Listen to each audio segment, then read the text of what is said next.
back to my channel. Today we are doing an April reading wrap-up, April reading review, whatever you want to call it. I did my best to try to read my TBR for April. Unfortunately, I did not complete my TBR. To the surprise of no one, did not finish it. But I did read some of them. So this happened to me last year as well, around the same time, and I believe the year before. It's a yearly thing, I guess, that I go through at the beginning of every year. I kind of just lose interest in everything and anything that I enjoy. My therapist calls it anhedonia. I might be pronouncing that wrong. That's your word of the day, anhedonia. And it's a fancy word meaning you lose interest in things. And that is what I'm going through right now. And I thought maybe, if I give myself a TBR and I give myself different books to read, it will help me get back into reading. It did not. Spoiler alert. I did not read Love Redesigned. I'm so sorry. Love Redesigned. Did not read it. I read the first 2 chapters and I could tell it was gonna be a fun book, and I was just like, not feeling it. Didn't read it. I read the first couple pages of Red Queen. Same thing. I was not here for it. And I don't want to give a book an unfair chance by kind of forcing myself to read something I'm not interested in. Kind of going into the idea of me being a mood reader. I like to read whatever I'm in the mood for, and those 2 books were just not it. So I am, however, listening to The Long Weekend.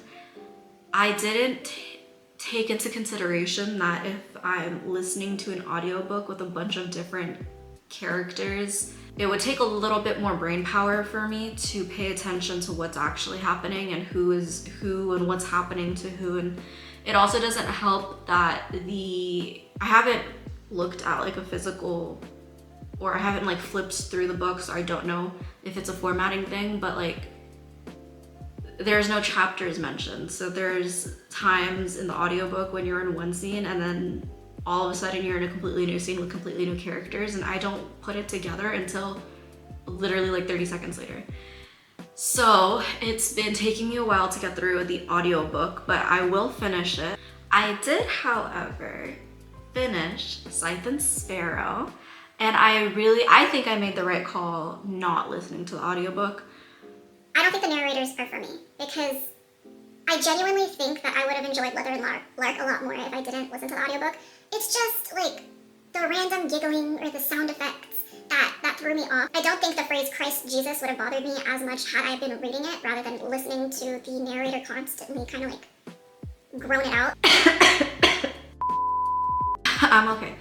Scythe and Sparrow was such a fun book. I must say, I continually forgot that it was supposed to be a dark romance because it was just so entertaining.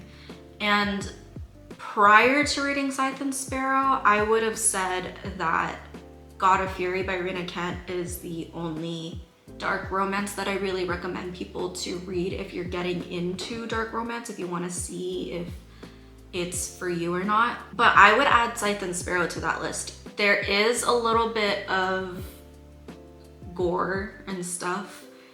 Obviously it's a murder serial killer book, but I think the way that the author went about Rose's character was really fun.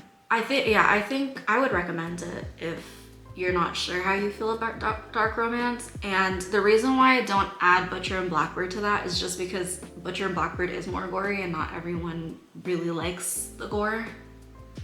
I would also go as far as saying I think I liked Scythe and Sparrow more than Butcher and Blackbird. Next. I need to pull it up. It's really slow, please hold.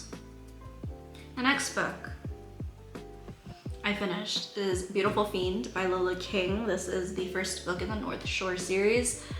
I read this purely because I was influenced to. The amount of people who were just like, the man Caden King is, or if you love Killian Carson, you're gonna love Caden King. Now, I did not love Killian Carson. That should have been my first, like, warning.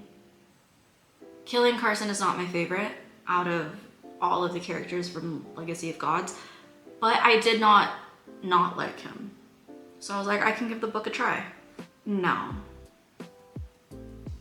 This Beautiful Fiend was not for me. I gave it a 2.75. Did I say what I gave Scythe and Sparrow? I gave Scythe and Sparrow 4.5. In case I didn't say that. Anyways, Beautiful Fiend, I gave it a 2.75. I did not find myself caring for the characters, for the story, for anything happening. I simply just wanted to finish the book to say I finished the book.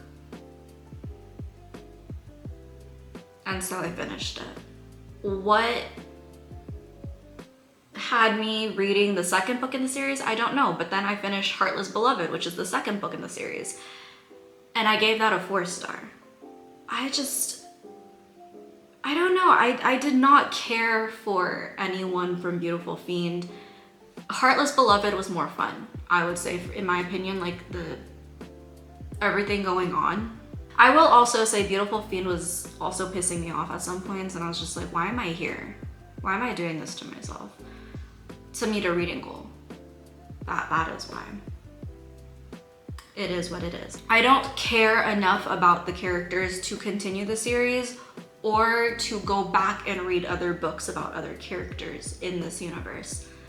I believe that is that for Lola King for me.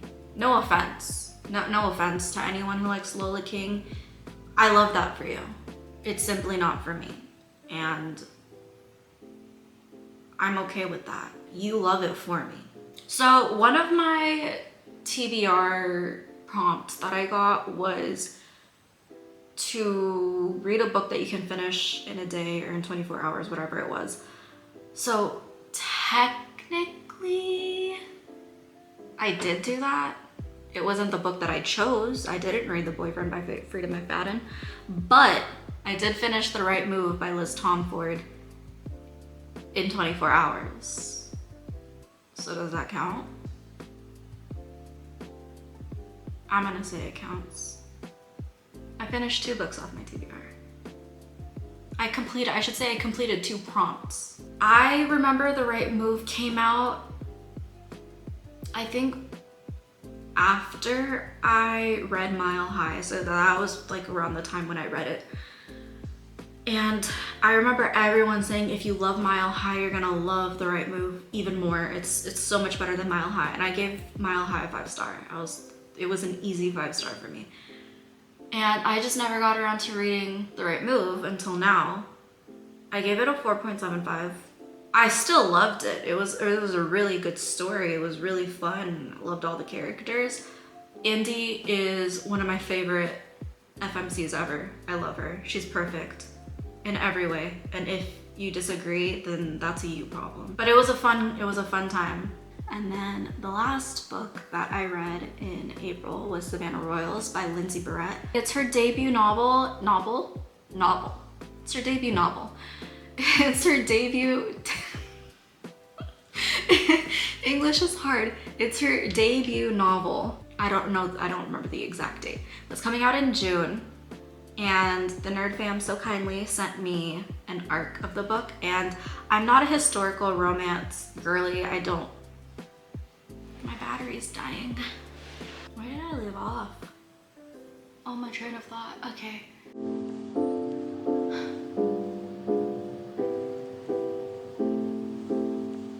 Oh, okay. I'm not a historical romance girly. I've never really found myself interested in the genre. I don't really gravitate towards them. But when I was reading the blurb of it, it said 1920s heist romance, and I was just like, heist, I'm here for that. The cover is really cute. Never judge a book by its cover, but it's so cute. So cute. I gave it a 4.75. Very fun story, very fun characters. I'm not gonna spoil anything for people who haven't read it. So during editing, I realized that I said a whole lot of nothing, and I didn't actually talk about the book. The book is set in 1920s Savannah, Georgia, and it follows Kat, who is in a type of finishing school for ladies by day and a known member of a local heist group by night. The story follows her kind of coming into her own and figuring out what's actually best for her. There's a bit of white shoes, lots of drama, action, romance, and an array of diverse characters. And found family, don't forget the found family.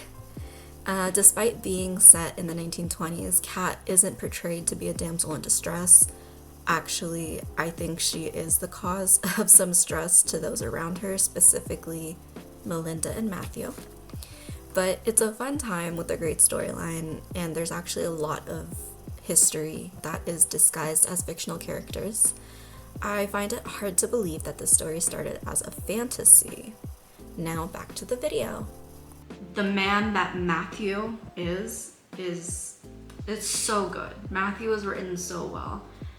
I think we all need a little Matthew in our life. You guys should read it. It was really good. It was really fun. You're gonna have a great time, trust me. But yeah, those are all the books that I read in April. I wanted to hit 6 books, almost got it. I read 5 books. Good enough for me. But if you have any recommendations about things that I should check out in May, let me know. Leave a comment, and I will see you next time. Bye.